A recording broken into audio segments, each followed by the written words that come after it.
Hello everybody, welcome back to the third day of our birthday event.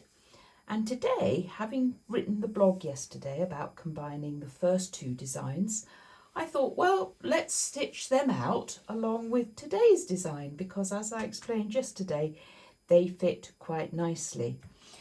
And they managed to go in my 120 hoop. And I've got them all lined up here on my machine.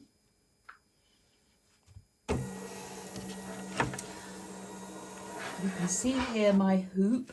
I have one layer of stitch and tear and another smaller layer just covering the stitch area attached with temporary adhesive spray. And on top of that, I have some of my antique ivory silk dupion. All held in place by the, excuse my arm coming across, all held in place by the temporary adhesive. So the first thing we need to do is to make it a lot more stable, and we'll do that by basting around it.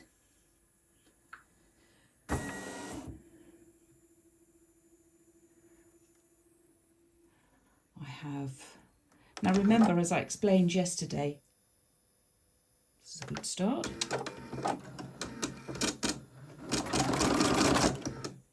The basting stitches do not need to be stitched out. The outline alignment stitches, I should say, do not need to be stitched out in red or blue.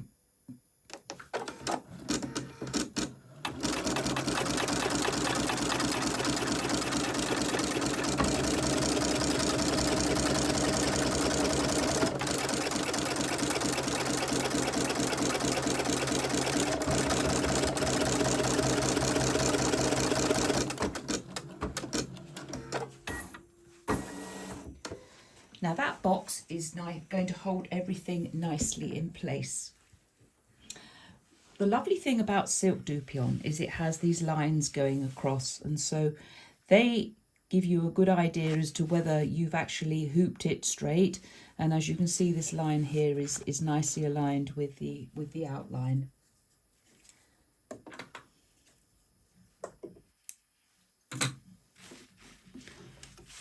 Right, I'm going to load up the first colour, which is the leaves. Flossing my thread through the tension discs. I always feel like a novice when I'm embroidering on camera, because when I've got cameras in the way, it's always makes it a little bit more difficult. It gives the impression that I don't know what I'm doing.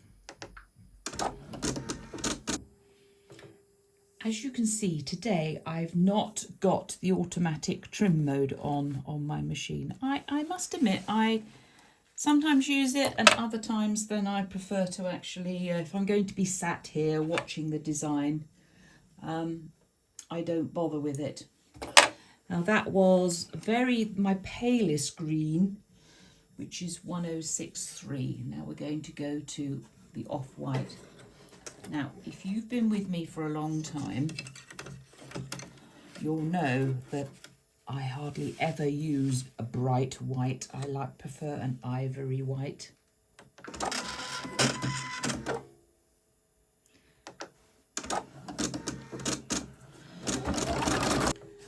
Right, that's not all the white. Some of the white, the off-white has to go on top of some of the other colours. Now I'm going to introduce a mauve, and this is Sulky Rayon 1193. I spent an awful long time deciding on the colours for these designs. It took a couple of goes to get it right. Right, you can see my little pearls there. I'm just going to do a little bit of trimming before I do my next colour.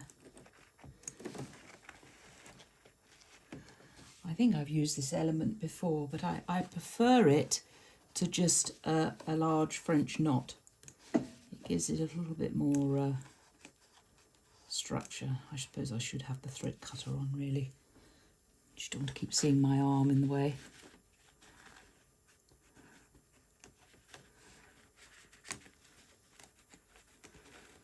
Sometimes you can leave the threads, you don't need to cut them, but if you're not sure, then trim them, because there's nothing worse than them getting stitched underneath.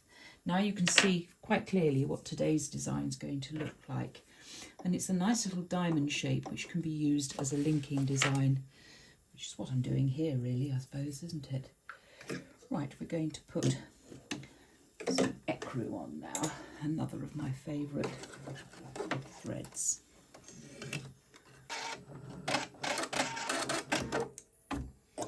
As you can see, the outline of this large flower is not satin, it's got a feathered look to it, which I think is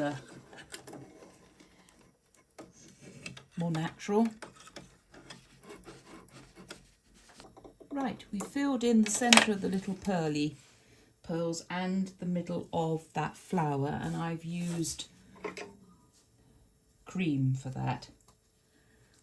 I tried several different colours for the centre, for the middle section of these flowers.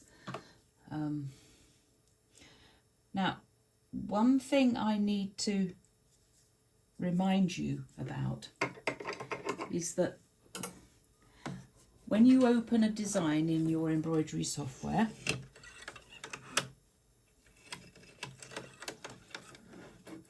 the colours you see are not necessarily the colours that it will stitch out in, and the same goes for the images on my website. I wrote a whole blog on the fact that colours can be so inaccurate. Oh dear me, definitely knows it's on camera today. Right, we've stitched out the second lot of leaves because the middle of that large flower had to be stitched in this colour. Now, I just want to explain something. You all have noticed that the machine did a sort of a bit of a dance, and was before it sort of got going. And that was because this is an edited design. These are 3 designs which have been put into my stitch editor, and sometimes you get little extra stitches that pop up. It's not a digitizing problem, it's because it was edited.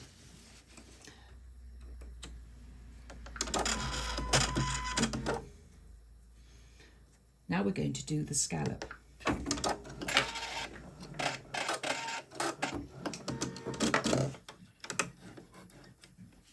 In an effort to make these scallops different, I've made them very open, as you can see, and not a lot of stitches. Over the next few days you will discover more elements and flowers in this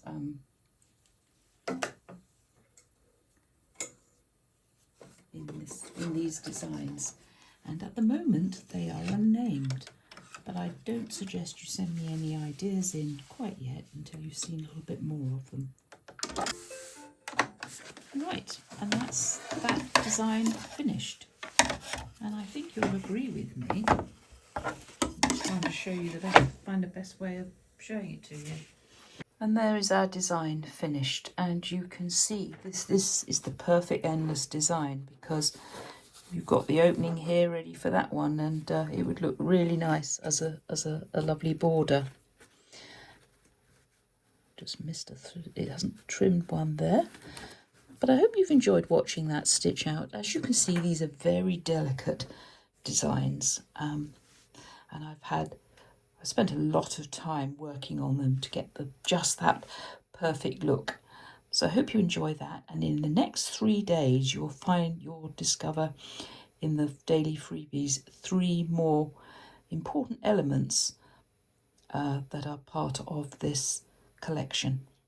And at some point, as I mentioned previously, it'll be fun for me to invite you to send in some names which you think are appropriate.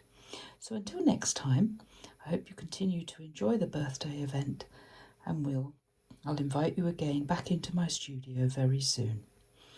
Bye for now.